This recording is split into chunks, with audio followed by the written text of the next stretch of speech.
Senator Chris Evans will be one of Julia Gillard's key lieutenants as Labor tries to manage this new-look parliament.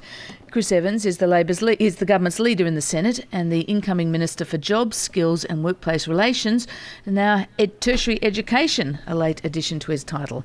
He joins us in our Parliament studio ahead of his trip to Yarralumla later today. Senator Evans, good morning. Good morning, Fran. Minister, why the sudden late change of your title to include tertiary education? Well, as you know, Fran, there was some concern in the tertiary education sector, and while I think it's more a question of what you do and what you deliver than what you're called, I thought it was reasonable to respond to that, and I got to chat to the Prime Minister about it last night. She was of the view as well that if there was concern, better to respond to it and address those concerns, so we did. But it was clear from the start I'd be responsible for tertiary education. First day on the job, I went to Curtin University and engaged with them about some projects we've got working with them there. So it's very much a key part of my job. People were concerned about the title. We fixed that. As I say, I'm much more focused on getting on with the job. Sure, but this was your idea, not the PM's. No, we didn't get a chance to talk till last night. So when we did, we agreed on a new title. I mean, the old title, and it's still there, is really to make sure we're focusing on jobs and skills, on a productivity agenda, and also trying to highlight the fact that trade training is important as well. In my own state of Western Australia, we need engineers that have been trained at places like Curtin University, but we also need tradespeople. And in my old job as Immigration Minister, people kept coming to me saying, oh, look, we need to bring in 600 welders from overseas for mine development. And I said, well, we've got thousands of unemployed Indigenous young people. We've got thousands of unemployed in other parts of Australia. Surely we can fill those vacancies by skilling up Australians. And that's why my title has a focus on that productivity and employment agenda. It sounds like you might have asked for this portfolio, did you? Did you ask to be shifted? I was certainly very interested in the portfolio when the Prime Minister raised the prospect with me, and as you know, it's key to her heart, so I don't think I'll have any trouble getting support.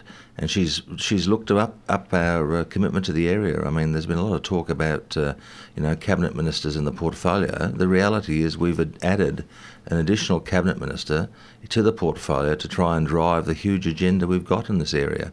And I think people should be celebrating the fact that the government's got as its priority education. And Peter Garrett's been given the job of driving huge reform in the schools area that the Prime Minister herself started. And we think this is going to be a priority of this government. Well, Michelle made the point earlier, dividing up schools and tertiary education. She thought that might be a mistake. What is the thinking there? Because surely it makes sense to have a vision of education from early childhood through to tertiary education and beyond. Well, there is a vision, and this government set about developing it in the first term, and we're going to drive it further. But the reality is it's a large agenda. Peter Garrett's going to be responsible for schools, but also for the early childhood education area, which hasn't had the attention it needed in recent years. We started that in the first term. Investment in the early years is really important, and he's going to drive that. And if you like, I'll pick up responsibilities when we get to post-school education. And again, we've got a huge reform agenda and an investment agenda in tertiary education and in trade training. And Kim Carr already had responsibilities for the postgraduate education area to try and better link postgraduate research and industry and science. So sure, you need a vision across all sectors. We'll work closely together, but the government will provide that overarching vision. What we're doing is making sure we've got a lot of resources, a lot of drive, and hopefully a lot of talent focused on the challenge. The name change, adding tertiary education, I'm sure will make a difference to some of the criticisms we've heard over the past 48 hours. But Peter Coldrake, Chairman of Universities Australia, said that symbols are powerful in shaping perceptions. OK, you've dealt with the symbols, but he thought it may signal to the Australian people an inadequate understanding of the wider role of higher education and some narrowness of focus from the government. How are you going to reassure the university sector that the focus on skills, and you've just spoken a lot about skills yourself, does not mean you're going to sort of lose focus on university? Well, Education. I suppose the answer to that is look at our record. I mean, we've invested more than any other government in university education. We've driven a large amount of reform in the area. The Prime Minister's been absolutely committed to that reform program, but also we've backed it up with large numbers of dollars. And when I was at Curtin University on Sunday, we were looking at the new engineering pavilion. We put $20 million into making sure we have better resources to train engineers in Western Australia. So there's no narrowness of focus, but people were concerned about the title. We fixed it. I will be judged on what I do, and this government's be happy to be judged on what we did in our first term in education, and it remains a priority. One of the things you will be judged on is how you manage the Building the Education Revolution stimulus program, because that's, I don't quite understand this, but for some reason the schools minister, Peter Garrett, isn't in charge of that, but you are, even though you're not in charge of schools. And there is a new plan here. There's still $5 billion, is that right, to be handed out as part of the Building the Education Revolution spending? Look, there's the spending is coming off. We expect it, the activity in the BER to go on for about another year, but most of it is committed. Some of it's yet to start because of some of the delays in the building projects. But as you know, it was a response in part to the economic downturn, the global financial crisis, and it did its job. It created jobs, it created stimulus, it helped industry survive the down period, and now we're looking for the private sector to again regenerate, if you like, and pick up some of the slack. But it's very much part of the stimulus package. I've been given responsibility for it, but most of the stimulus money has been spent. That'll continue to occur. But I mean, some of the debate. Go on. Sorry. Well, I just wanted to make the point. In Western Australia, as I go around schools in Western Australia, this has transformed school education. I was in Belmont the other day, and on one sort of area of land, we've got a government high school, a government primary school, and a Catholic primary school.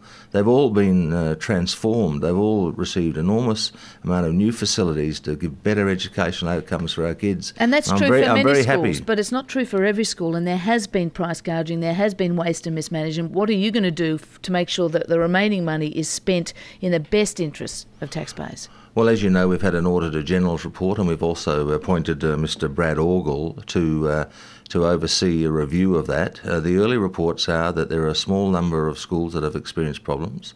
A lot of that seems to have been in New South Wales, but I will be getting briefed from Mr. Orgel, I think, tomorrow. I'm very keen to engage with him on the work that they're doing, but I just want to put it in perspective. You go to any school in Western Australia, in my home state, it's been an outstanding success. There are problems, but we had 24,000 projects commence, and you're bound to have a percentage of problems. But we will look to address those. We want to ensure there's value for taxpayers' money.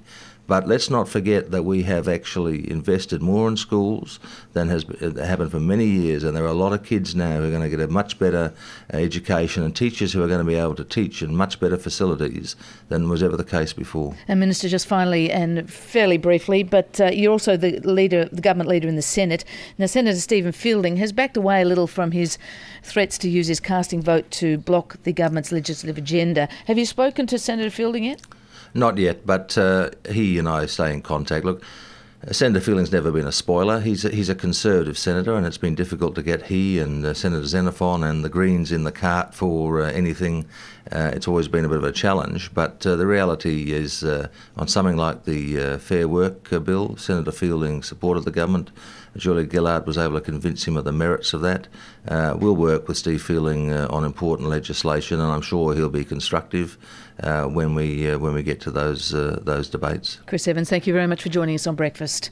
My pleasure, Fran. Chris Evans is the government leader in the Senate and also the incoming Minister for Tertiary Education, Jobs, Skills and Workplace Relations. His job title gets longer every day. It seems it's 7 minutes to 8 on RN Breakfast.